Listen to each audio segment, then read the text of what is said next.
एक तरफ प्राकृतिक छटा और दूसरी तरफ विकास की गंगा, इन दोनों का सामंजस्य यहाँ पर दिखता है, दोनों का तालमेल यहाँ पर दिखता है इस एरिया में, जो कि अद्वितीय है। आप देखिए यहाँ का विहंगम दृश्य। लोग यहाँ पर एक्सरसाइज करने आते हैं, दौड़ने आते हैं, कोई दौड़ता है, कोई एक्सरसाइज करता है। सभी से मेरा विनय निवेदन है कि आप चीज़ों को ऐसी जगह न फेंकें जहाँ पर कि पर्यावरण को दूषित करना पड़े, पर्यावरण को पर असर पड़े। पर्यावरण को हमेशा नीट एंड क्लीन रखने की कोशिश करनी चाहिए।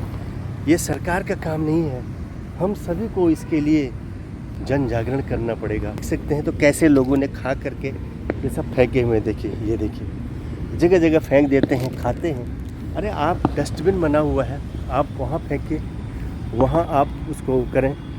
अब यहाँ पर आप डस्टबिन है, यहाँ पर फेंके।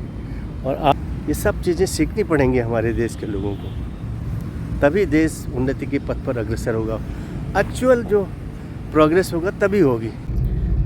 ये है ग्रेटर नोएडा का ओमिक्रॉन की तरफ जाने वाला मार्ग, और ये है 130 मीटर का रोड, जिसके बीच में कितना सुंदर जंगल जैसा बना हुआ है। चारों तरफ यहाँ की अगर हरियाली, यहाँ की खूबसूरती आप देखें तो कितना सौंदर्य रूप। ये यहाँ पर सर्विस लेन भी बन रही है। प्राकृतिक छटा ग्रेटर नोएडा की इसी से दिखाई देती है। एरिया में जा रहे हैं, ग्रीन वातावरण में जा रहे हैं। ऐसे क्षेत्रों में रहना, बिल्कुल ऑक्सीजन की मात्रा यहाँ पर बहुत प्रचुर मात्रा में, बहुत मात्रा में उपलब्ध होती है। ये ग्रेटर नोएडा का एक अद्भुत दृश्य जो 130 मीटर की रोड है, ये आपका ईस्टर्न पेरिफेरल एक्सप्रेसवे की तरफ भी जाता है, जो पानीपत के लिए, कुरुक्षेत्र के लिए, चंडीगढ़, और राइट साइड को वहाँ से मुड़ते हैं तो गुड़गांव, पलवल, हरियाणा के विभिन्न स्थानों के लिए मार्ग ये जाता है। ये यमुना एक्सप्रेसवे राइट साइड को है। यह यहाँ पर एक मिक्सन अल्टीमो नामक सोसाइटी का अपार्टमेंट्स हैं। इस सोसाइटी का एक बृहद रूप, सब कुछ यहाँ है।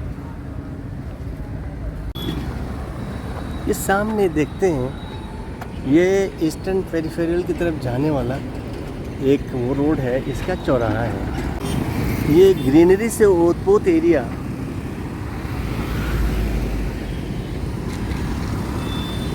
बहुत अचंभित होता हूँ मैं जब इतनी सुंदरता, इतनी ग्रीनरी को मैं देखता हूँ तो मेरा दिल उमंग से भर जाता है। मेरे अंदर की सारी व्यथा दूर हो जाती है। में फलों का भी बाजार गर्म है इधर, खूब सुंदर सुंदर फल के, अच्छे स्वास्थ्यवर्धक फल। इतने मनोहारी जगह से पर मैं हूँ, इसकी मुझे बहुत खुशी है। देखिए, आप खुद देख सकते हैं कि कितनी सुंदर छटा यहाँ की है, जो कि अपने आप में बहुत ही सुंदर है। देखो, एक बस भी जा रही है, बहुत ही सुंदर परिदृश्य यहाँ का।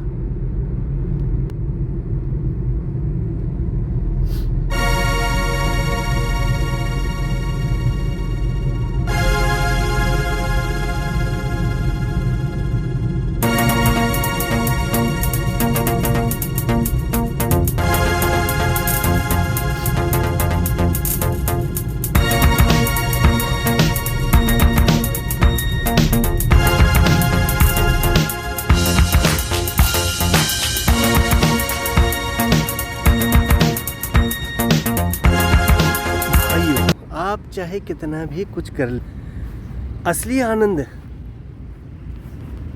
जो आता है वो प्रकृति की गोद में ही आता है। अब आप खुद देखिए, जब मैं इन क्षेत्रों का भ्रमण करता हूँ, जब ऐसे प्राकृतिक छटा से भरपूर एरिया में मैं जाता हूँ, जहाँ कहीं ऊंचा है, कहीं नीचा है, कहीं टेढ़े मेढ़े रास्ते हैं, विभिन्न प्रकार के पेड़ पौधे हैं, हरियाली से लबालब एरिया हो, उसमें और एक भीड़ भाड़ से परिपूर्ण एरिया जैसे गौर सिटी आप जाइएगा तो वहाँ जगह जगह जगह जगह आपको अपार्टमेंट्स ही अपार्टमेंट्स दिखते हैं, कहीं पर पेड़ पौधों का नामो निशान नहीं होता।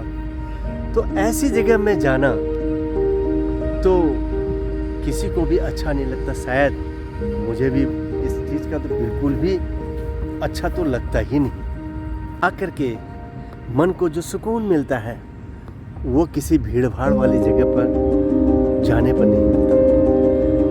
तो मैं तो सभी से कहता हूँ कि यदा कदा आप प्रकृति के बीच में रह करके अपने अंदर आनंद की अनुभूति कीजिए, मेडिटेशन कीजिए, आपको इन पेड़ पौधों को अपना मित्र बनाइए, इन प्राकृतिक छटा वाले हरियाली वाले जगह को अपना मित्र बनाइए, तो आपकी लाइफ में, आपके जीवन में एक नई ऊर्जा का संचार होगा।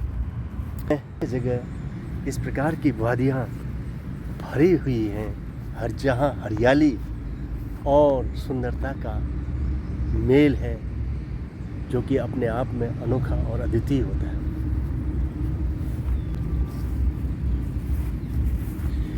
इन्हीं वादियों के बीच में मैं आज अपने इस एपिसोड को यहीं पर विराम देता हूँ। यदि आपको ये अच्छा लगता है तो कृपया इसे लाइक करें, कमेंट्स करें और मेरे चैनल को सब्सक्राइब करें। इसी के साथ इस एपिसोड को यहीं पर विराम देता हूँ। मिलते हैं अगले किसी ऐसे ही दूसरे प्राकृतिक संसाधनों से ओतप्रोत ब्लॉग में। तब तक के लिए नमस्कार।